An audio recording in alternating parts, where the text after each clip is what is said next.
Next topic, transition state theory. Transition state theory is given by Pulsar in 1932, and this theory is extended by Irving in 1933. There are some limitations or weaknesses in collision theory. Therefore, new modified theory is proposed by Pulsar in 1932 and extended this theory by Irving in 1933.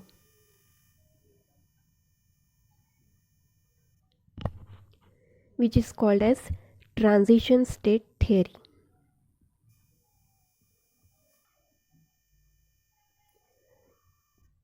Transition state theory is applicable for any type of reacting molecule under the condition of different temperature and various solvent. ये theory जो है ये कोई भी type के reacting molecule को हम apply कर सकते हैं under the condition of different temperature and various solvent.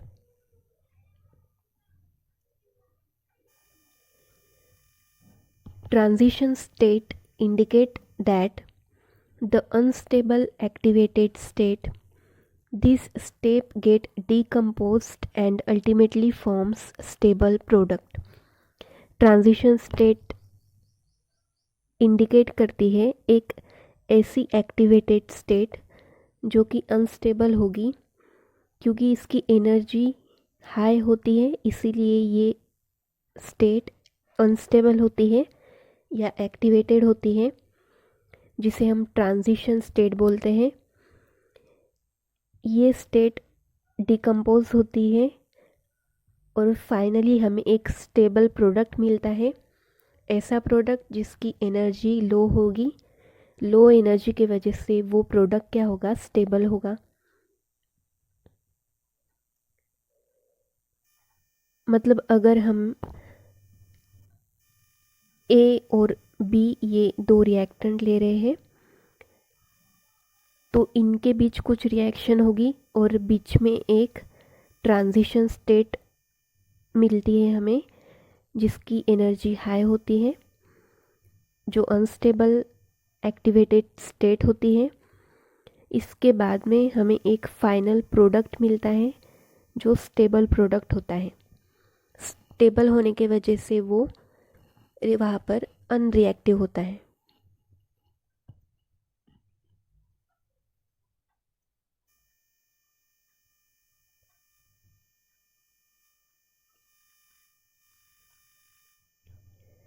Suppose A plus B are two reactants which are reacting. अब A plus B ये जो रिएक्टेंट है ये रिएक्ट करने के बाद में क्या होता है, यहाँ पर A और B में यहाँ पर कुछ रिएक्शन होगी. A और B में यहाँ पर कुछ रिएक्शन होती है. इसके बाद में हमें एक्साइटेड स्टेट मिलती है जिसे एक्टिवेटेड स्टेट बोल सकते हैं. इसे डिनोट करेंगे हम A स्टार B स्टार से, क्योंकि इसकी एनर्जी हाई एनर्जी है.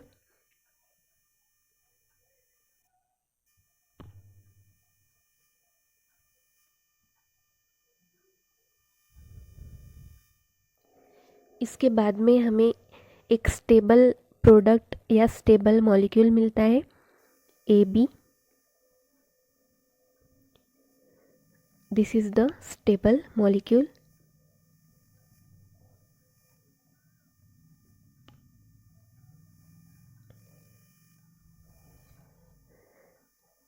अब इसकी जो एक एनर्जी डायग्राम हम निकाल सकते हैं वो ऐसी होगी. सबसे पहले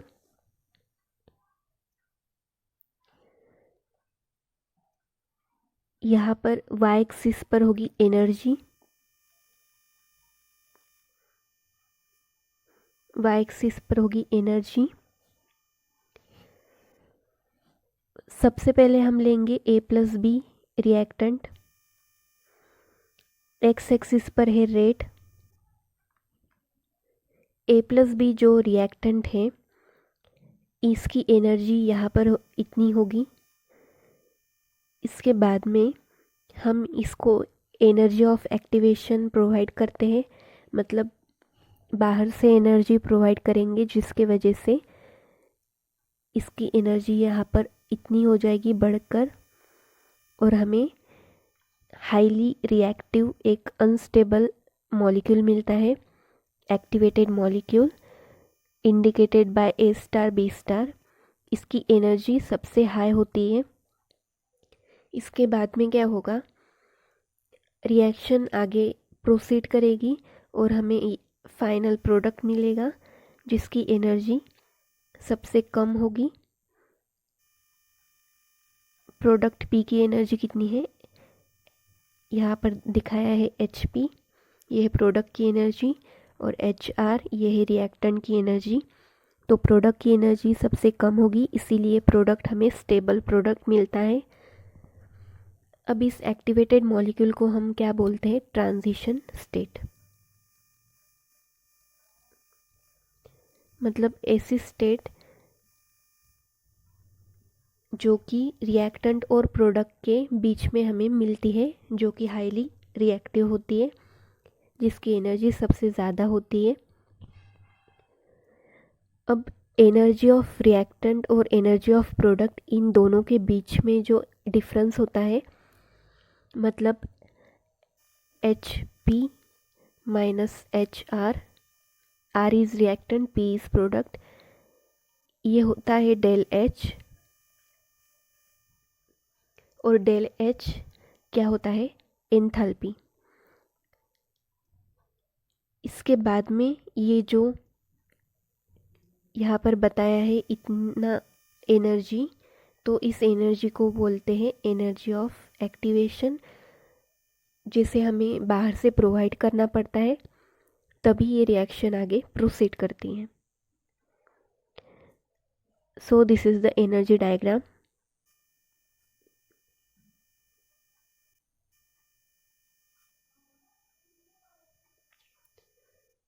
Reacting molecule collides with each other after applying minimum amount of energy, that is energy of activation।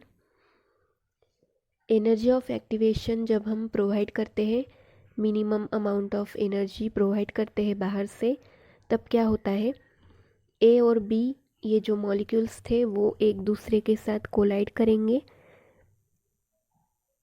जैसे हमने यहाँ पर बताया है, ए और बी एक दूसरे से कोलाइड करेंगे।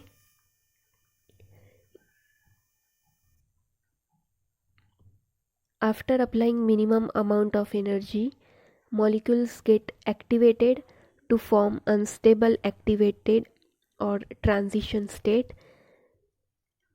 and its detailed study is called as transition state theory। जब एनर्जी ऑफ एक्टिवेशन रिएक्टेंट को हम प्रोवाइड करते हैं तो ए और बी मॉलिक्यूल एक दूसरे से कोलिजन करते हैं। इसके बाद में हमें एक्टिवेटेड स्टेट मिलती है, और इस पूरे स्टडी को हम क्या बोलते हैं, ट्रांजिशन स्टेट थियरी। हर रिएक्टिंग मॉलिक्यूल को उसकी कुछ ओरिजिनल एनर्जी होती है ऑलरेडी, जिसको बोला जाता है threshold energy.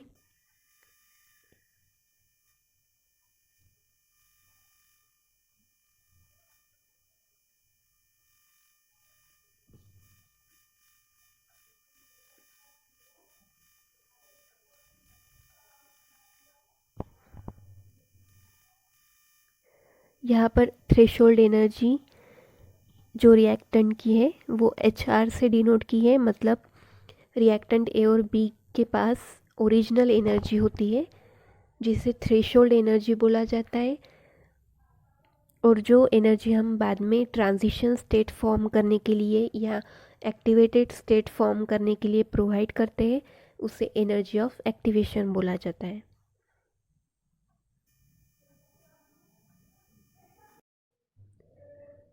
Postulate of transition state theory. Transition state theory के कुछ पोस्टुलेट्स हैं। सबसे पहला पोस्टुलेट या assumption is that when reacting molecule approach each other, there is continuous series of changes in bond distance. जब भी कोई रिएक्टिंग मॉलिक्यूल एक दूसरे के कांटेक्ट में आते हैं, मतलब ये मॉलिक्यूल्स एक दूसरे को अप्रोच कर देंगे, तब वहाँ पर क्या चेंजेस होने वाले हैं? There is continuous series of changes in bond distance. इनके बीच का जो बॉन्ड डिस्टेंस होगा वो कंटिन्यूअसली चेंज होगा क्योंकि वहाँ पर कोलिजन होगा. यहाँ पर ए और बी ये दो मॉलिक्यूल हैं जो रिएक्टेंट है. ये जब एक दूसरे को अप्रोच करेंगे तब ए और बी का जो बॉन्ड डिस्टेंस होगा वहाँ पर कंटिन्यूअसली चेंजेस होंगे क्योंकि ए मॉलिक्यूल और बी मॉलिक्यूल एक दूसरे से कोलिजन करेगा. इसके वजह से क्या होगा, हमें ए स्टार बी स्टार ये एक्टिवेटेड स्टेट मिलती है क्योंकि इस कोलिजन के वजह से इनकी रिएक्टेंट मॉलिक्यूल की एनर्जी बढ़ जाती है, जिसके वजह से हम एक्टिवेटेड स्टेट हमें मिलती है जिसे हमने डिनोट किया है ए स्टार और बी स्टार से. अब एक्टिवेटेड स्टेट में आने के बाद क्या होता है, ए और बी एक दूसरे के एकदम क्लोज आ जाते हैं, वहाँ पर कोलिजन होता है और कोलिजन का रिजल्ट क्या होता है कि हमें एक स्टेबल प्रोडक्ट मिलता है ए बी.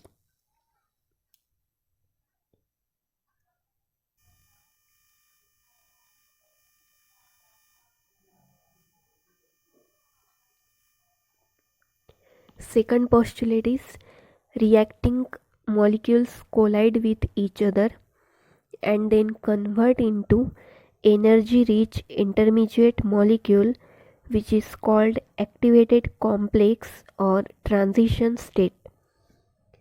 जब reacting molecules A और B एक दूसरे से कोलाइड करते हैं तब वहाँ पर क्या होता है, they convert into energy rich intermediate molecule. मतलब एक इंटरमीडिएट मॉलिक्यूल हमें मिलता है जिसकी एनर्जी हाई होती है, which is called as activated complex और ट्रांजिशन स्टेट. इस एनर्जी रिच इंटरमीडिएट मॉलिक्यूल को हम क्या बोलते हैं, एक्टिवेटेड कॉम्प्लेक्स या ट्रांजिशन स्टेट. जैसा यहाँ पर बताया है कि ए और बी मॉलिक्यूल जब कोलाइड करेंगे तब हमें एक अनस्टेबल एक्टिवेटेड मॉलिक्यूल मिलेगा ए स्टार बी स्टार. इसे एक्टिवेटेड कॉम्प्लेक्स या ट्रांजिशन स्टेट भी बोल सकते हैं. Now third postulate, activated molecule may be formed by some loose association और bonding of reactant molecules with necessary arrangement of valence bond and energy. जो activated complex या activated molecule जिसे हमने ट्रांजिशन स्टेट बोला, जिसकी एनर्जी हाई होती है, ये एक्टिवेटेड कॉम्प्लेक्स कैसे फॉर्म होता है, बाय सम लूज एसोसिएशन और बॉन्डिंग ऑफ रिएक्टेंट मॉलिक्यूल्स. जो ए और बी रिएक्टेंट मॉलिक्यूल्स थे इनमें कुछ लूज एसोसिएशन होगा. एसोसिएशन मतलब ये दोनों अलग अलग मॉलिक्यूल एक साथ में आ जाएंगे जिसे हम एसोसिएशन बोलते हैं. या तो फिर इनमें बॉन्डिंग होगी, रिएक्टेंट मॉलिक्यूल्स ए और बी में बॉन्डिंग होगी with necessary arrangement of valence bond and energy.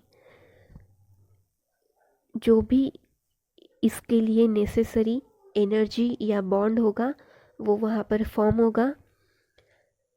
Activation energy हम बाहर से प्रोवाइड करेंगे और इस सब का रिजल्ट क्या होने वाला है कि ए और बी मॉलिक्यूल्स में लूज एसोसिएशन होगा, वहाँ पर बॉन्डिंग होगी और हमें एक्टिवेटेड मॉलिक्यूल मिलेगा.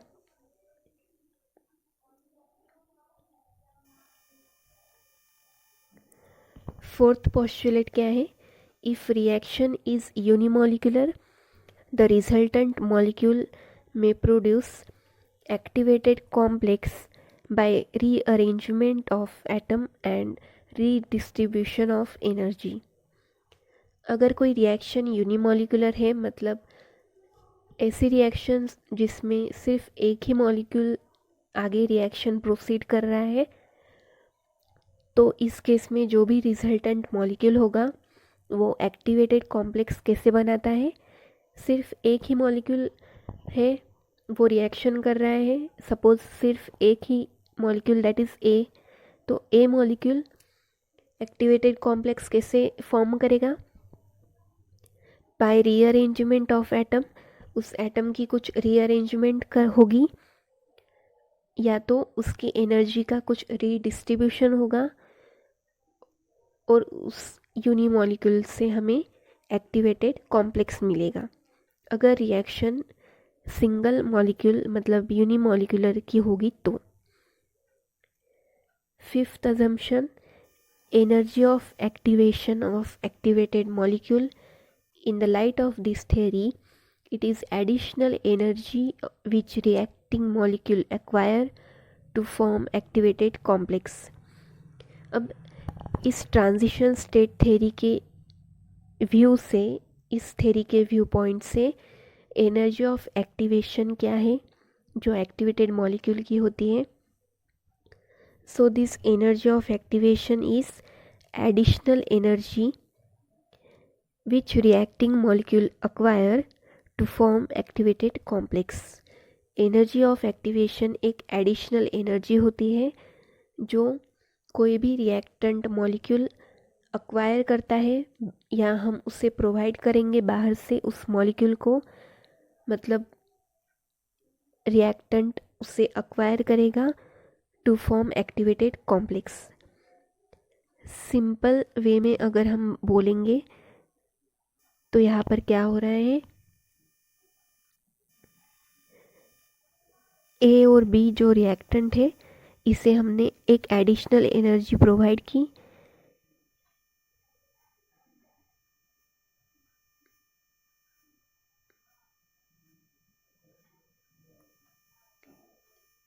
ए plus B this are the reactant, इसको हमने एडिशनल एनर्जी प्रोवाइड की।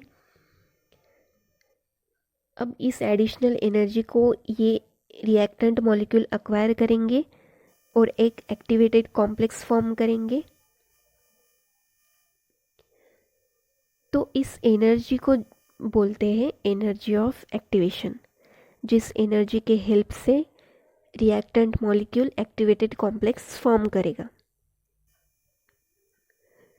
Sixth assumption, activated molecule has transient existence and remain in equilibrium having maximum potential energy। Activated molecule क्या होता है? एक्टिवेटेड मॉलिक्यूल का ट्रांजिएंट एग्जिस्टेंस होता है, मतलब वो रिएक्टेंट और प्रोडक्ट के बीच में फॉर्म होगा। जब रिएक्शन प्रोसीड करती है तो प्रोडक्ट के फॉर्मेशन के पहले ट्रांजिशन स्टेट या एक्टिवेटेड मॉलिक्यूल फॉर्म होता है, मतलब वो फाइनल प्रोडक्ट नहीं होता, वो सिर्फ एक इंटरमीडिएट होता है जो बाद में रिएक्शन करके हमें प्रोडक्ट मिलता है। अब इस एक्टिवेटेड मॉलिक्यूल की एनर्जी जो है होती है, या पोटेंशियल एनर्जी जो होती है, वो मैक्सिमम होती है, क्योंकि इसी वजह से वो अनस्टेबल होता है, और अनस्टेबल होने की वजह से वो हाईली रिएक्टिव होगा और हमें प्रोडक्ट मिलेगा। अब activated molecule decomposes to give stable product. ये एक्टिवेटेड मॉलिक्यूल आगे जाके डिकम्पोज होता है क्योंकि उसकी एनर्जी हाई होती है, अनस्टेबल होता है। डिकम्पोजिशन के बाद में हमें एक स्टेबल प्रोडक्ट मिलता है। These are the postulates of transition state theory।